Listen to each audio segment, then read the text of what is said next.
Que es muy sencilla, es un punto muy sencillo, pero muy bonito, que son 2 puntos altos y una cadeneta, y es la parte delantera de la prenda, luego tejo la parte trasera. Bueno, pues esta es la parte delantera, lo tejo por piezas y luego las uno. Vale. Entonces, si te parece, vamos a probar unos puntos. Perfecto. Coges de aquí el color que más te guste y empezamos a tejer. Vale, pues el naranja. Venga. Entonces, como yo ya sé que tú sabes tejer... Pues soy un aprendiz de 5 meses de tejer, pero... Sí, pero yo he visto que haces cosas muy bonitas. Vas a hacer 3 cadenetas de subida.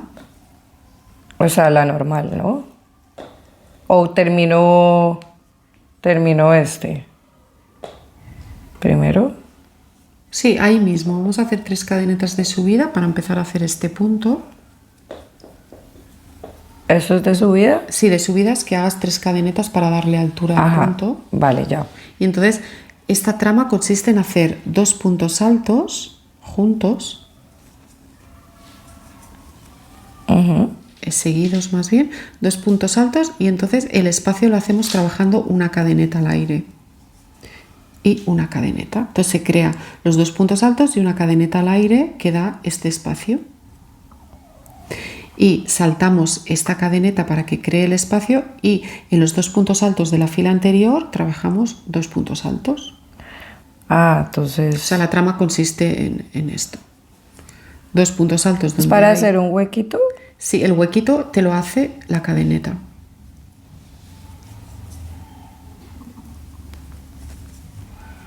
Entonces, pues tengo muchas preguntas para ti porque sé que eres una persona que pues que se ha enfocado bastantes años tejiendo y no como solo como hobby, sino como profesión, ¿no? Enseñándole a otras mujeres,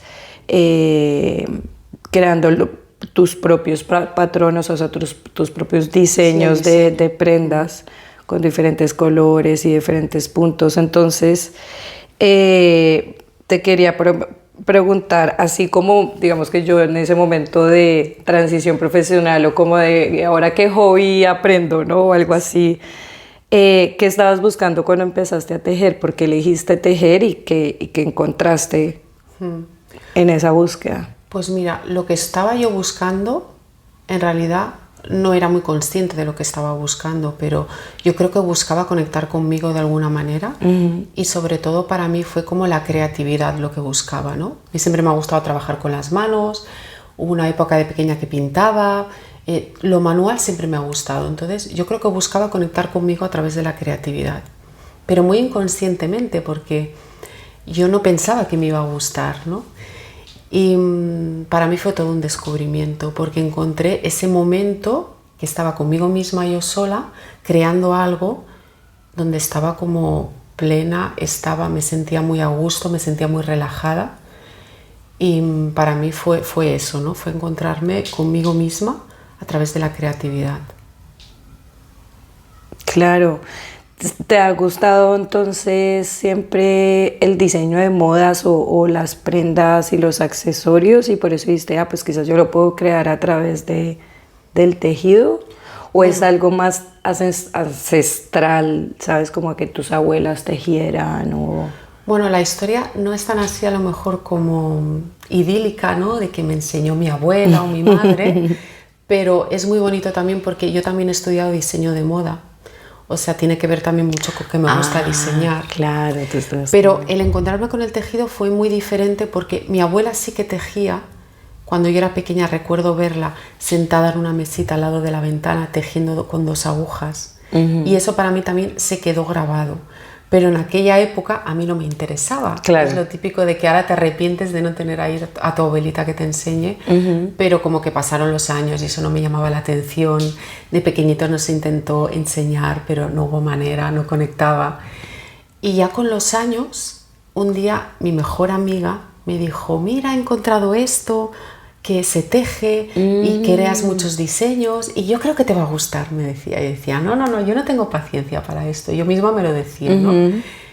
Pero hoy en día que tenemos internet y que tenemos las redes sociales y tenemos tanto para ver, investigué, me creó como la curiosidad de ella. Entonces cuando vi todo lo que se podía hacer, me llamó tanto la atención porque antiguamente el ganchillo era como algo reservado a ciertos proyectos, pues se hacían como tapetes, eran cosas como más concretas, ¿no? De abuela se recordaba eso, hay un recuerdo de eso. Pero ahora ha evolucionado muchísimo, tú puedes hacerte ropa, puedes hacerte complementos, puedes hacer un montón de cosas, complementos para la casa. Y entonces me llamó mucho la atención, había varias diseñadoras que ya estaban en auge en aquel momento y me gustaba mucho lo que veía. Y entonces dije, yo esto lo quiero probar, voy a probarlo. Y entonces bajé a una tienda, aún recuerdo ese día, a comprar una aguja y un ovillo, que como había visto en un vídeo de YouTube cómo hacer un cesto, pues dije yo, esto me parece fácil, lo voy a hacer. Con ovillo, con lana gruesa, porque es que claro, esto es súper delgadito y ya uno sabe que uno va a tardar 3 meses. Sí. Pero lo bueno que tiene es esa diversidad, ¿no? Que hay muchos tipos de hilos hoy en día. Y entonces ese hilo grueso te hace que veas la trama, el punto muy claramente. Y para mí fue muy fácil empezar desde ahí. Entonces cogí un hilo muy grueso, una aguja muy gruesa, que se llama como el XL, ¿no? El ganchillo XL. Vale. Y entonces ahí me di cuenta que con el vídeo de YouTube y eso, en unas horas estaba haciendo un cesto rápidamente. O sea, me maravilló la capacidad de rapidez de crear algo también, ¿no? Eso me conectó mucho porque a veces hay manualidades que tienes que tener mucha paciencia, como tú hablabas del punto de cruz. Te puedes pasar un mes haciendo un proyecto de punto de cruz, pero esto a veces puede ser muy rápido. En un día puedes hacer un cestito pequeño, en un día puedes hacer un bolso, entonces te da como esa también adaptabilidad de que sea un proyecto rápido. O puedes también crear luego prendas, hay jerseys que puedes estar meses haciendo un jersey, pero es adaptable, sí. Súper. Entonces lo que encontraste fue la creatividad, como ese mundo de posibilidades de wow, puedo crear lo que yo quiera con mis manos. Sí, para mí fue eso, fue descubrir que el diseño, o sea, se adapta, ¿no? O sea, es como que encuentras ahí la manera de que tu creatividad quede plasmada en eso que estás haciendo. Exacto. Para mí es muy fácil diseñar, creo que siempre desde pequeñita como que he tenido esa capacidad entonces enseguida me fui por ahí, por eso yo creo que creció tanto mi Instagram, ¿no? Porque sí que al inicio veía un proyecto y copiaba de YouTube ese vídeo que era un cesto, pero es que enseguida mi mente quería diseñar. Hacer otra cosa. Yo me acuerdo que desde el inicio decía, ya sé los puntos, ahora con esto voy a diseñar, porque mi mente está pensando en una chaqueta, en un jersey, en un bolso, que lo tiene mi mente, que no está en ningún sitio. Claro. Entonces, por eso también me gustó, porque yo ya pude desarrollar mi capacidad de crear. Estaba escuchando un podcast sobre un cantante colombiano que se llama Camilo, que ya ahora está un poco famoso, y él contaba sobre la creatividad, que si tú, por ejemplo, le dices a una de tus alumnas, o sea, como sin ninguna base, ¿no? Sino como, ¿qué quieres crear? Cuando hay ahora millones de tipos de grosores de hilos, colores, degradés, colores sólidos, todos los tipos de prenda, tops, es más difícil, ¿no? Es como, uy, me estás dando como un universo muy grande y no sé. En cambio, si tú les dices, tenemos estos 3 hilos y vamos a hacer una chaquetica así, ¿cómo la crearías? ¿Cómo combinarías los colores? No, como que tienes que un use poco su más creatividad. Ajá. Sí. Lo mismo él decía con la música, creemos una canción, es como, bueno, pero puede ser un bolero, un jazz, o sea, como tener una base, ¿no? Como que me des. En cambio, una base. le decían, con estos 3 acordes, ¿qué música crearías? Como, vale. La creatividad no trabaja con tiempo, ¿no? Y cuando te presionaban has de presentar un proyecto, tú decías, bueno, pero en este momento no me siento inspirada, no sale nada. Claro. Esto era un temazo, el decir, necesito mi tiempo porque la creatividad es así. Es así. Sí, y yo lo sentía, cuando han salido proyectos que no han salido desde ahí, que han salido desde la rapidez, me pedían ese proyecto y lo tenía que acabar. y los proyectos que han nacido desde total el tiempo, desde donde tenían que salir, dándole cariñito, amor y ese fuego lento, han sido diferentes. Es diferente. Sí, totalmente. Sí. De pronto ahí viene la rebeldía también, ¿no? Cuando nos dicen tienes que, ya es como, pues no. Sí, ahí, la creatividad. Sí, en algún momento hasta dejas de disfrutar un poco tanto de esto que es un hobby también, ¿no? Cuando se vuelve trabajo también hay un punto que dices, bueno, quizás ya no lo estoy disfrutando tanto, ¿no? Pero hay encontrar un poco el equilibrio. ¿Y qué ocurre cuando estás así, como un punto tras otro punto, como que lo sientes como un ritual? ¿Se te pasa el tiempo? ¿Cómo lo sientes? Bueno, para mí lo que uní y que me pareció maravilloso es sentir que yo también he hecho yoga y meditación, ¿no? Entonces era una época de mi vida que necesitaba como esa meditación, pero que quizás en ese momento no podía estar sentada meditando, ¿no?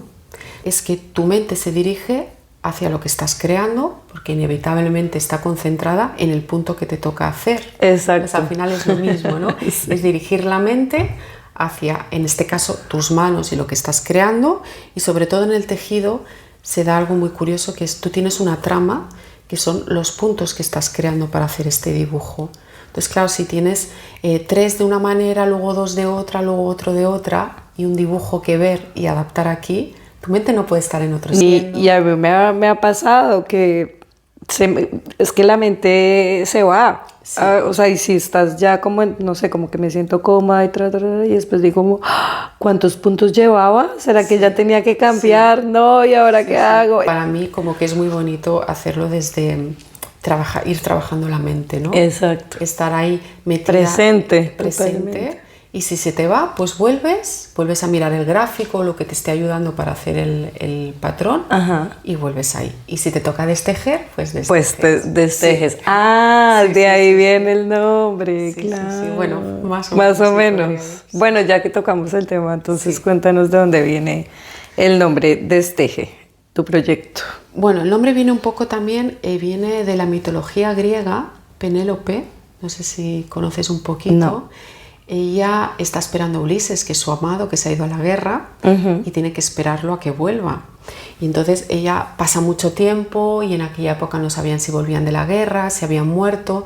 Entonces a ella quieren que tenga otro marido y vienen pretendientes. Y entonces ella, una manera de excusarse, porque ella quiere esperar a Ulises, que lo ama, ella es muy inteligente y piensa, bueno, voy a proponer algo y voy a decir que estoy tejiendo una manta. En aquel caso era un telar, pero bueno, estaba tejiendo una manta, y que cuando la acabara elegiría un pretendiente.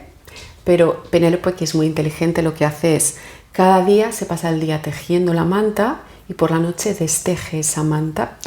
Entonces vuelven los pretendientes, dicen, no entendemos, ella teje todo el día, pero esa manta nunca acaba. Y es como que nunca acaba, ¿no? Esa manta, porque ella está esperando a Ulises. Entonces ese acto de destejer me encanta, porque como que te lleva a como hacer y deshacer, ¿no? Algo que quieres como mantener o que quieres seguir en ese estado, ¿no? Para mí es como muy importante también, porque es un acto de rebeldía, ¿no? El destejer muchas veces es lo que más nos cuesta. Siempre miramos hacia adelante, voy creando el proyecto, pero bueno, a lo mejor me ha salido mal, hay un error y hay que tener ese acto de rebeldía de destejer.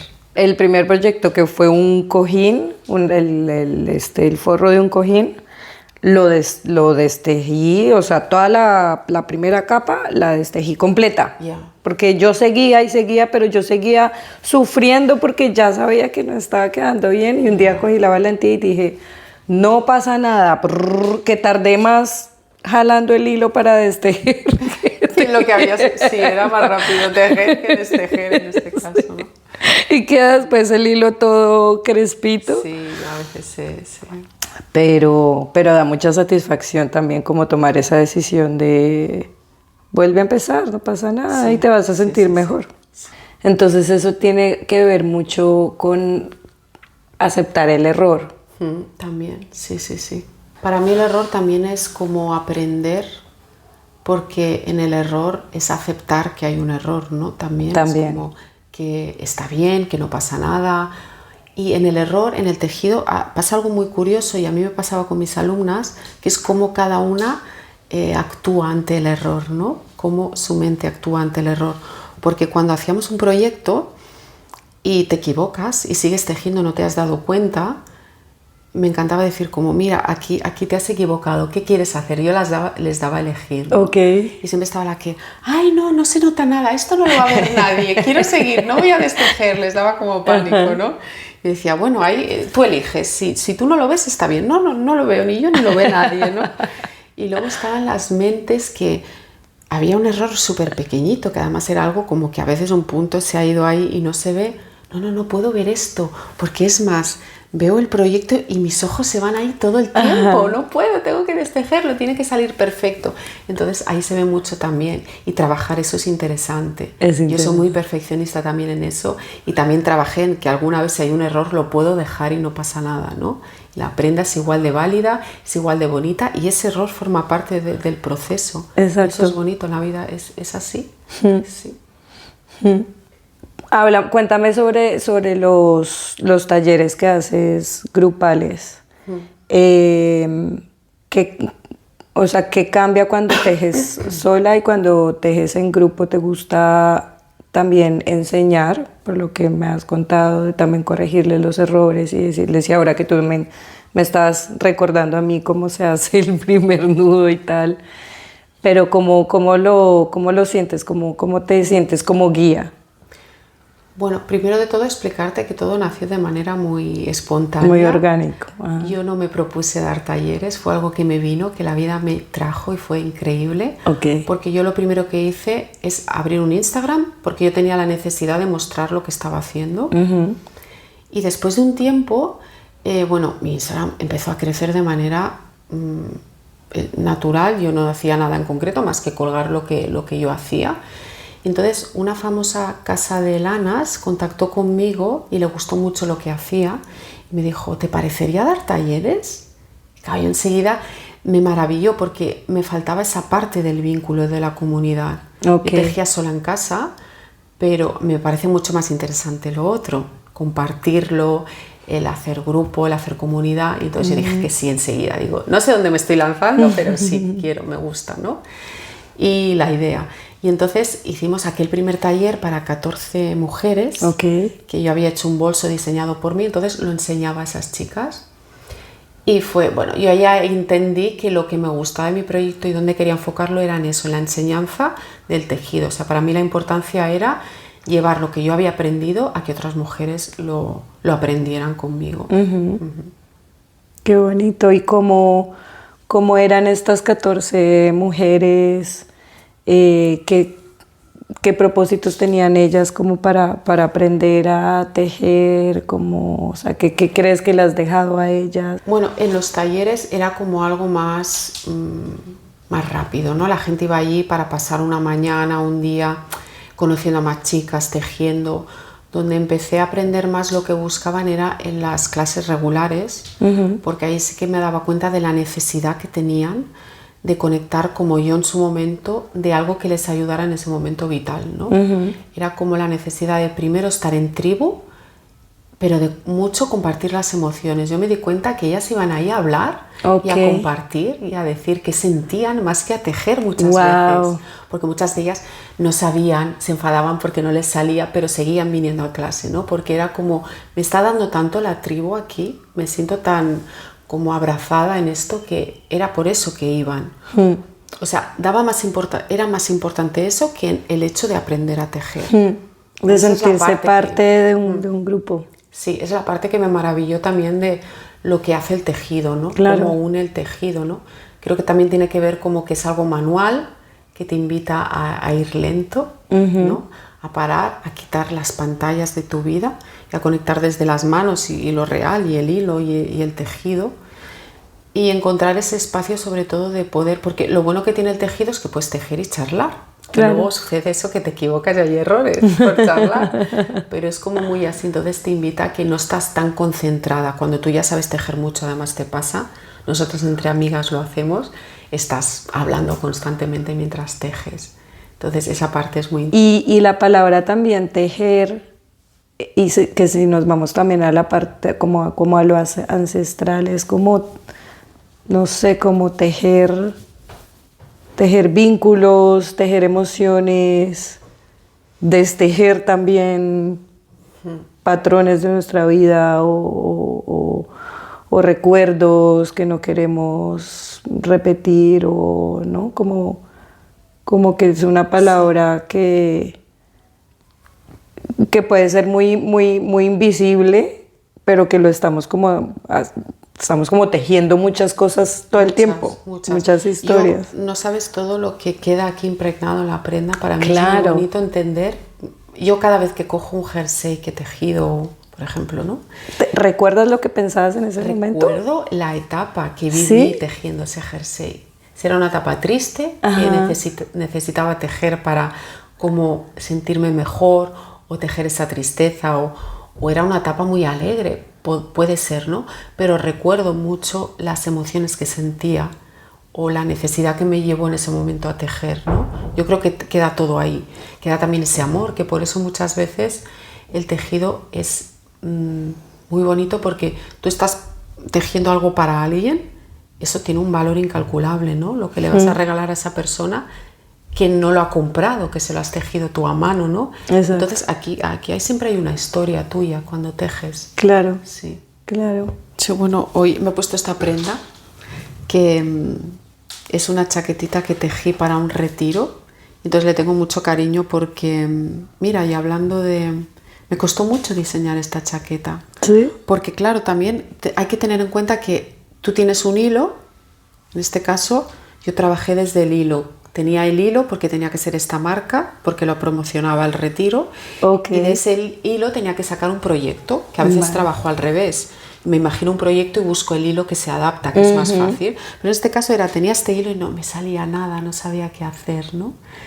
Y me costó, pero al final salió un proyecto que tuvo mucho éxito, que fue muy bonito, y que llevé a uno de mis retiros de crocheterapia y yoga, y bueno, le tengo mucho cariño, mucho amor. Fue muy bonito ese retiro, lo vivimos a tope. Qué lindo. Sí, sí. ¿Cómo conectas, ahora que me comentaste que haces yoga y que también te parece que es un proceso, ¿no? Pues de estar muy presente, que es lento también, ¿cómo lo conectas? ¿Te genera también más creatividad? ¿Piensas en tejer cuando haces yoga, o como que son dos meditaciones activas diferentes que haces, o cómo lo conectas? Bueno, cómo conecto yoga y tejer es más por un tema que yo sentí que el tejido está muy bien, es muy interesante, pero le falta la parte del movimiento físico. Para mí, que siempre me ha gustado como cuidarme, sentía que las mujeres que venían, por ejemplo, a mis talleres eran mujeres muy sedentarias, porque al final es adictivo tejer, pero te pasas muchas horas en el sofá sentada tejiendo. Y entonces faltaba mucho la parte del movimiento. La parte mental ya la tienes con los dos, es verdad que el tejido te puede dar esa meditación que hablábamos, pero le falta el movimiento. Entonces, para mí, unirlo fue esa magia de pensar que... Es un complemento, digamos. Que es también un Se complemento. complementan los dos. Sí, que no solo podíamos estar tejiendo ahí en la naturaleza, sino que después también trabajábamos el cuerpo físico. Ajá. Entonces, me pareció muy interesante la unión. Primero porque la parte mental ya está, pero le faltaba la parte física un poco. Claro. Ah, qué bonito. Tú sabes que este podcast, yo tengo la intención de, cuando las personas escuchen este podcast, tengan más herramientas para crear sus propios proyectos o sostener sus propios proyectos, ¿no? Que ellos, a través de tu historia, digan, pues mira, ya sé cómo, por ejemplo, la siguiente pregunta, ya sé cómo desaprender una creencia limitante que tenía sobre esto, me parece súper difícil, no puedo llegar a esto, como yo no tengo la facilidad de ser una guía para enseñarle a otras mujeres, ¿no? Como, cuéntanos un poco, o cuéntame a mí un poco sobre cómo has como despertado y mantenido el crear un proyecto y avanzarlo y hacerlo crecer sin dejarte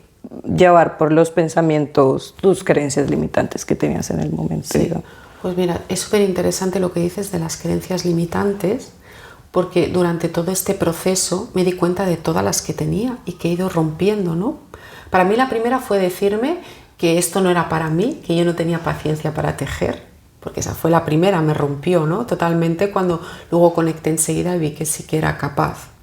Otra fue como aprender de manera autodidacta, ¿no? El no necesitar, para mí fue muy fácil no necesitar, en este caso, tanto una profesora, sino que yo a través de, hoy tenemos una riqueza en internet que podemos aprovechar las personas que sí tenemos esa capacidad, ¿no? Y luego, sobre todo, la creencia de que yo no podía emprender y hacer un proyecto, porque esa para mí era como súper... Yo veía a los demás y pensaba que yo no lo podía hacer, porque yo me lo creía que no lo podía hacer. Entonces fue muy interesante romperla y ver que sí que era capaz. Y crear el proyecto para mí fue eso, fue descubrirme en ese aspecto. Y darme cuenta que podía hacer cosas que yo me había dicho que no. Por ejemplo, la página web me lancé a hacerla yo, cuando no tengo ni idea. Pero dije, esto tengo que investigar aquí, ver qué pasa y probar. Y fue sí, ese caminito de descubrir eso, que en realidad es nuestra mente la que nos está limitando. Exacto. Y es probar, y como decíamos, y si hay un error y te equivocas, pues no pasa nada, pero es muy interesante ponerte a prueba y decir qué puedo hacer sin decirte tú mismo que no lo puedes hacer, ¿no? También vienen, yo reconozco muchas de mis creencias limitantes desde que era pequeña, por lo que me han dicho también, ¿no? Okay. Me las he creído por lo que me han dicho.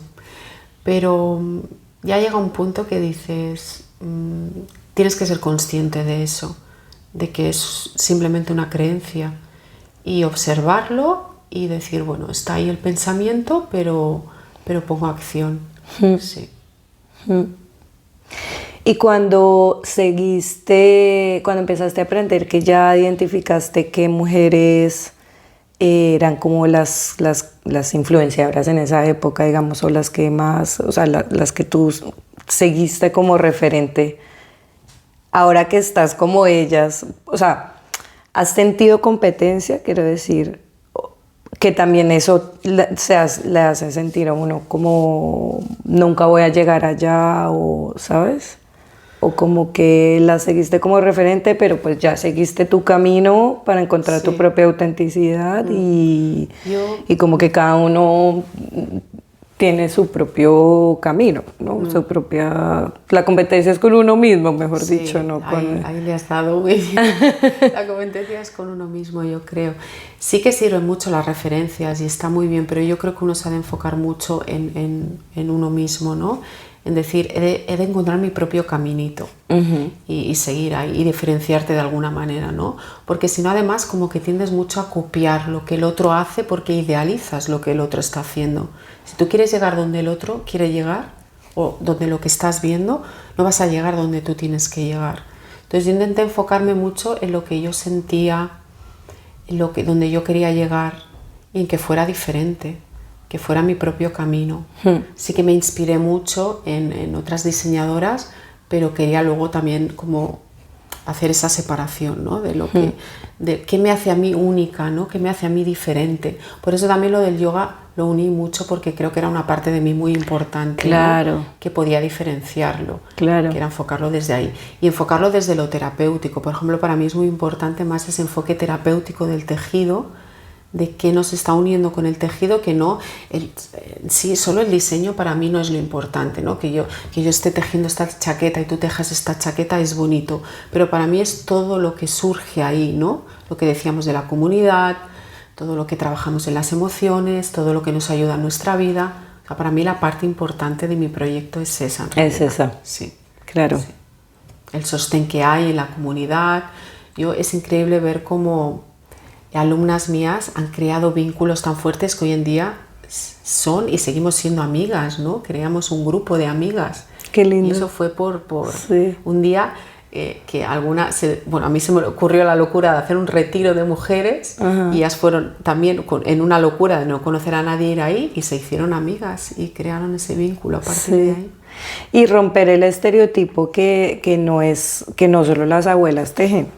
O sea, que uno puede tejer en cualquier edad. Esta es otra que es muy divertida y que cuesta al inicio, que es cuando yo me acuerdo que empezaba ya hace años y yo decía, bueno, me gusta tejer. ¡Ay, eso es de abuelas! Ajá.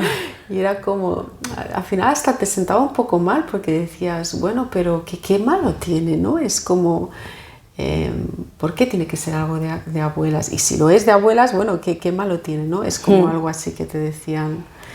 Y ahora por suerte es como que utilizamos siempre la moda como para hacer algo, pero bueno, bienvenida sea porque gracias a eso tejen muchas mujeres de todas las edades. En mis clases venían mujeres de todas las edades y el hecho de que el proyecto haya cambiado, también eso hace que ya no se diga que es tanto de abuelas, ¿no? A veces ver ropa que ya no es lo que se tejía anteriormente, ¿no? Se ha abierto un abanico muy grande de creatividad y eso hace que ya no se diga tanto que... Ya se rompió ese estereotipo, qué sí, bien. Por suerte. Sí. Bueno, tengo este cubito con diferentes frases para complementar. Entonces, tíralo, no sé, sí, al piso, donde tú veas. No las leas para que sea más sorpresa. Vale, ¿lo tiro aquí mismo sí, o al suelo? Al piso, ¿no? Sí. Mi gran sueño es... Mi gran sueño es, pues, yo creo que tengo muchos, pero mi gran sueño al final, relacionado con el proyecto, ya que estamos hablando del proyecto, sería como que cada vez crezca más en este aspecto de ayudar a los demás. O sea, para mí es como la parte más importante. Lo que me aporta más satisfacción es eso. Entonces, para mí es como que vaya creciendo la comunidad en este aspecto. Mi cuerpo pide, es que me encanta, porque ahora con todo lo del cuerpo de bio es como dices, mi cuerpo que pide. Pues mi cuerpo pide ser auténtica, ¿no?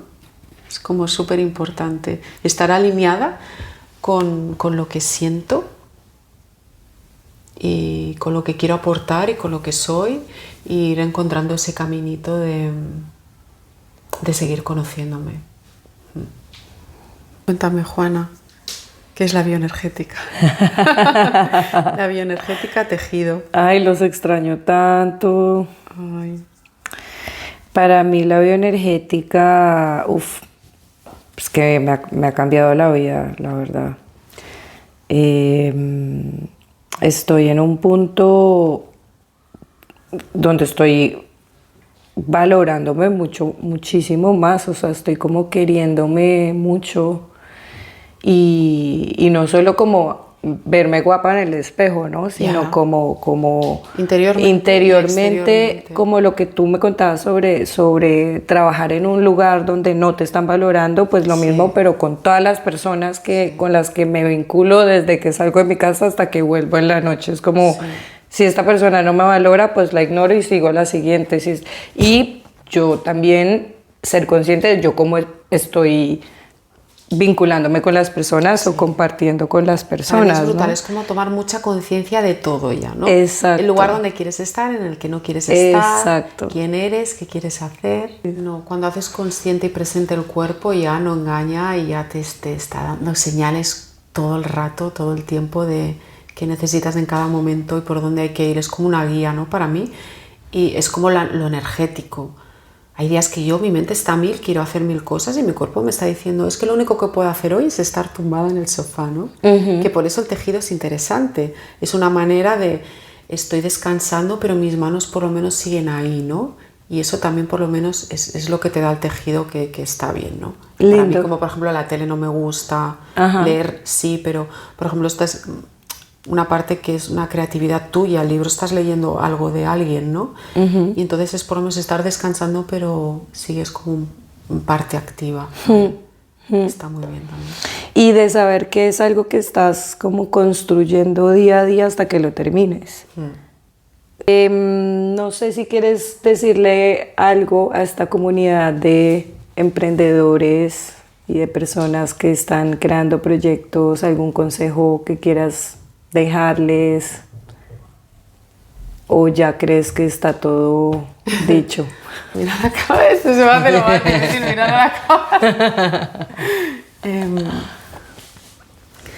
Pues yo sobre crear un proyecto diría que eso, como romper esa creencia limitante, el probarlo, atreverse, el lanzarse, el aceptar todo lo que va pasando, ¿no? El disfrutar del camino, sobre todo de ese proyecto, ¿no? Eso es súper interesante, el cómo decir, no hay al final nunca hay un lugar donde llegar, ¿no? Es como ir aprendiendo de todo lo que pasa. Yo creo que eso es muy interesante tenerlo en cuenta y no quedarte con la sensación de no lo he hecho, sino decir por lo menos lo hice, lo intenté, voy a ver qué pasa, que seguro que siempre trae mucha abundancia a la vida. Anne, muchas gracias. No, qué lindo, me encantó la conversación. Sí, por esta charla mientras tejíamos ha sido un placer, de verdad. Sí, sí. Sexy. Madonna los usa.